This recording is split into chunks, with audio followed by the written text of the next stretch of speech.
तर या ठिकाणी आपण क्वेश्चन नंबर 13 सॉल्व करणार आहे. तर question number 13, heat energy is incident on the surface at the rate of 1000 joule per minute. तर हीट एनर्जी एका सरफेसवरती इन्सिडंट होते कितीच्या रेटने, तर 1000 जूल पर मिनिट, म्हणजे एका मिनिटाला 1000 जूल एवढी एनर्जी इन्सिडंट होते. If the coefficient of absorption is 0.8, coefficient of absorption 0.8, coefficient of reflection is 0.1, तर त्याच्यातली जी हीट रिफ्लेक्ट होते तर ते दिलेलं आहे, त्याचं ॲब्झॉर्प्शन कोइफिशियंट दिलेलं आहे 0.1.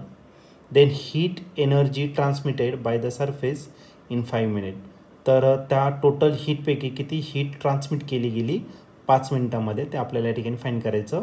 तर हा क्वेश्चन 2018ला आलेला होता. तर या क्वेश्चनचे 4 ऑप्शनपैकी पहिलं जे ऑप्शन आहे ए ऑप्शन, ते आहे 100 जूल, बी ऑप्शन आहे 500 जूल, सी ऑप्शन आहे 700 जूल आणि डी ऑप्शन आहे या ठिकाणी 900 जूल. तर या 4 ऑप्शनपैकी करेक्ट ऑप्शन कोणतं राहील या क्वेश्चनचं, तर ते आपण सॉल्व करून डिस्कस करूया. तर या क्वेश्चनमध्ये आपल्याला हीट एनर्जी इन्सिडेंट होते एका सरफेसवरती, त्याचा रेट दिलेला आहे 1000 जूल पर मिनिट, म्हणजे एका मिनिटामध्ये किती एनर्जी इन्सिडेंट होते 1000 इतकी. ओके, तर आपण क्यू कन्सिडर करू त्याला, पण मिनिटामध्ये घ्यायचं, जूल पर मिनिट घ्यायचं. तर तो दिलेला आहे तुम्हाला 1000 जूल पर मिनिट इतकं दिलेलं आहे तुम्हाला. ठीक आहे, 1000 जूल.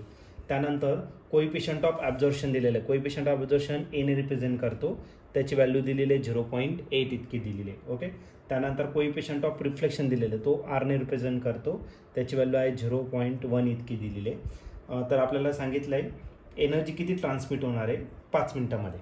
हा एका मिनिटामध्ये दिलेला आपल्याला 5 मिनिटामध्ये काढायचं आहे, म्हणजे आपल्याला फाईंड करायचं काय, तर क्यूटी किती एनर्जी ट्रान्समिट होणार आहे. आपल्याकडे एक रिलेशन आहे, ए म्हणजे coefficient of absorption plus coefficient of reflection plus coefficient of transmission, या सगळ्यांची सम जी आहे ती किती येणार आहे 1 येणार आहे. कोइफिशियंट ऑफ ॲब्झॉर्प्शन घेतला तर 0.8, कोइफिशियंट ऑफ रिफ्लेक्शन 0.1 आणि मग आपल्याला भेटेल कोइफिशियंट ऑफ ट्रान्समिशन, त्याची व्हॅल्यू किती झाली 1. 0.8 प्लस 0.1 झाला 0.9 plus T is equal to 1. इकडे प्लस इकडे काय करून घ्या मायनस, मग टी जर घेतला तर 1 मायनस 0.9, 1 मायनस 0.9 असेल तुमचं 0.1. मग कोइफिशियंट ऑफ ट्रान्समिशन आलं तुमचं 0.1. What is coefficient of transmission, तर कोइफिशियंट ऑफ ट्रान्समिशन जर घेतलं तर त्याचा formula Q suffix T divided by काय असेल क्यू. तर आपल्याला तो क्यू सफिक्स टी फाईंड करायचा आणि याची व्हॅल्यू आहे आपल्याकडे 0.1 इतकी. ठीक आहे, मग क्यू सफिक्स टी आपल्याला फाईंड करायचा, तो तसा लिहिला, आणि जो क्यू आहे तो किती, तर 1000 पर मिनिटसाठी मग 0.1. इकडे डिवायडेड, इकडे काय करून घ्या त्याला मल्टिप्लाय, मग क्यू टी जर घेतला तर 0.1 मल्टिप्लाय बाय 1000, तर आपला Q amount of heat transmitted तो किती भेटेल 100. पण कशासाठी भेटला, जूल पर मिनिट. आपल्याला टोटल अमाऊंट फाईंड करायचं 5 मिनिटासाठी फाईंड करायचं. मग याला काय करा 5 मिनिटने मल्टिप्लाय करा, 5 इंटू किती झाला 100.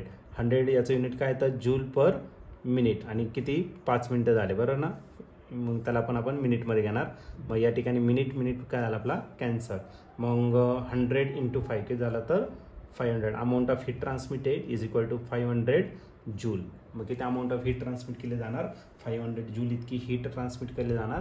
आणि जर या ठिकाणी ऑप्शन जर बघितलं तर ऑप्शन नंबर बी जो आहे तो या ठिकाणी काय होतोय करेक्टली या ठिकाणी मॅच होतोय. मग या क्वेश्चनचं जे आन्सर असेल तो ऑप्शन बी. ऑप्शन मीन्स बी म्हणजेच काय 500 जूल. 5 मिनिटामध्ये 500 जूल इतकी हीट ट्रान्समिट केली जाईल.